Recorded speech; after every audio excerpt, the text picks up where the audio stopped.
Jeremias, Kabanata 49. Tungkol naman sa mga Amonita, ganito ang sinasabi ni Yahweh: wala bang mga anak na lalaki si Israel? Wala ba siyang tagapagmana? Kung gayoy, bakit inagawan ng mga sumasamba kay Milcom si Gad at nanirahan sila sa mga lungsod nito?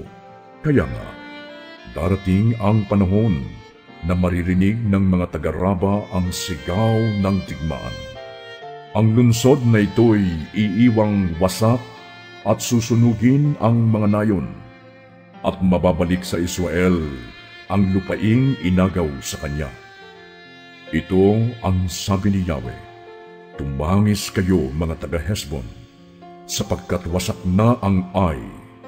Umiyak kayo mga kababaihan ng Raba, magsuot kayo ng damit panluksa at manangis kayo.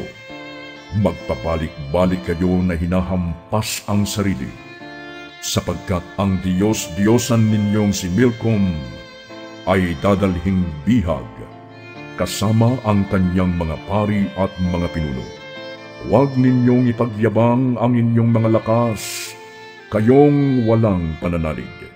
Nagtiwala kayo sa inyong mga kayamanan. Ang sabi ninyo, walang maaaring lumaban sa amin. Padadalhan ko kayo ng katatakutan. Kayo'y itataboy ng lahat ng nasa palibot ninyo. Bawat isa'y tutugisin at walang magtitipon sa mga pugante. Subalit pagkaraan nito, ibabalik kong muli ang kayamanan ng mga Amonita. Ang sabi ni Yahweh. Tungkol sa Edom, ito ang sabi ni Yahweh na makapangyarihan sa lahat: wala na bang masumpungang marunong sa Teman?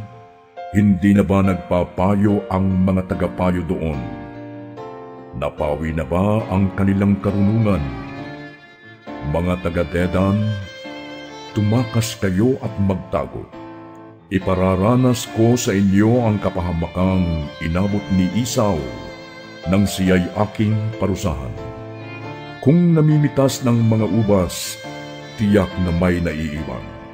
Kung sumasalakay sa gabi ang mga magnanakaw, kinukuha lamang nila ang magustuhan. Subalit, inubos ko ang kayamanan ni Esau. Inilantad ko ang kanyang mga taguan, kaya wala na siyang mapagtataguan kahit saan. Nilipol na ang kanyang mga anak, mga kapatid, gayon din ang kanyang mga kapitbahay. Ako ang kakalinga sa inyong mga anak na naulila sa ama. Ang inyong mga babaeng balo ay makakaasa sa akin. Sapagkat sabi ni Yahweh, kahit ang hindi nararapat parusahan ay paiinumin din sa baso ng kaparusahan. Kayo lamang ba ang hindi paparusahan? Hindi. Dapat din kayong uminom. Isinumpa ko sa aking sarili na ang Bozra ay magiging katatakutan, isang disyerto, tampulan ng paghamak at gagamitin sa pagsumpa. Ang lahat ng nayon sa palibot nito ay mananatiling wasak habang panahon.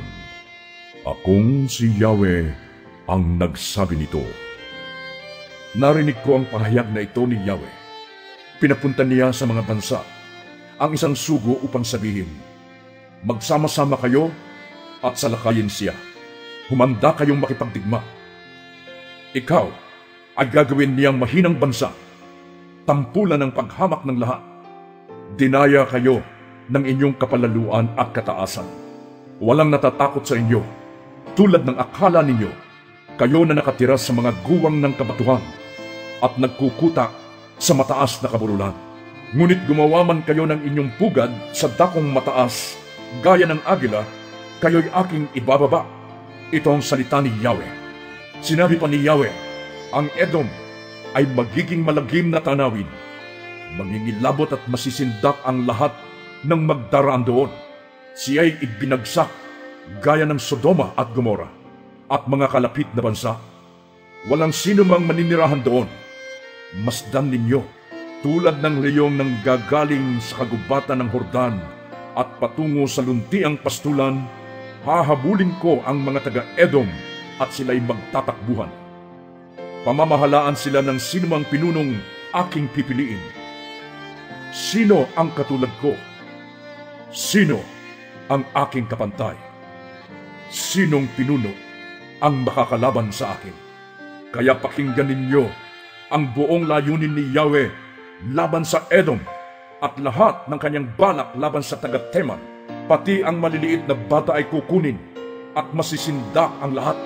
Sa tindi ng pagbagsak ng Edom ay mayayanig ang daigdig. Tatangis ang lupa at maririnig hanggang sa dagat na pula. Ang kaaway ay lulusob sa Bozrah, parang isang agila na biglang mandaragit.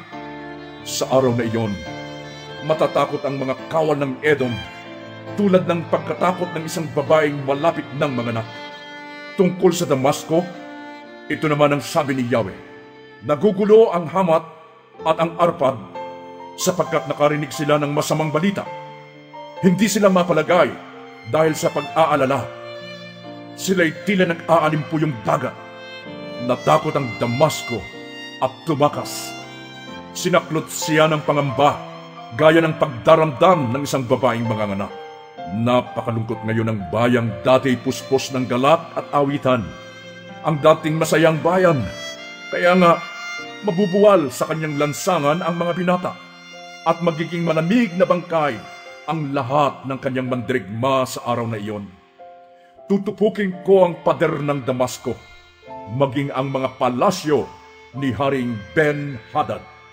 Tungkol sa Kedar at sa mga kaharian ng Hazor na nasakop ni Haring Nebukadnezar ng Babylonia, ganito ang sabi ni Yahweh, magbangon kayo, salakayin ninyo ang Kedar, lipulin ninyo ang mga naninirahan sa silanganan, kunin ninyo ang kanilang mga tolda at mga kawan, ang mga kurtina, ang mga kasangkapang naroon at ang mga kamelyo. Sabihin ninyo sa mga tao, nakakapangilabot sa lahat ng dako. Kayong mga taga-Hazor, tumakas kayo at lumayo. Magtago kayo sa mga liblib na lugar, sapagkat may balak laban sa inyo si Haring Nebukadnezar ng Babylonia. May nabuo na siyang layunin laban sa inyo. Sabi ni Yahweh, bumangon kayo at salakayin ng isang bansang namumuhay na payapa at sagana, na walang kandado ang mga pintuang bayan at nag-iisang namumuhay. Sasamsamin ang kanilang mga kamelyo at mga baka. Pangangalatin ko sa disyerto ang mga nagpaputol ng buhok. Darating ang kapahamakan sa lahat ng panig, sabi ni Yahweh.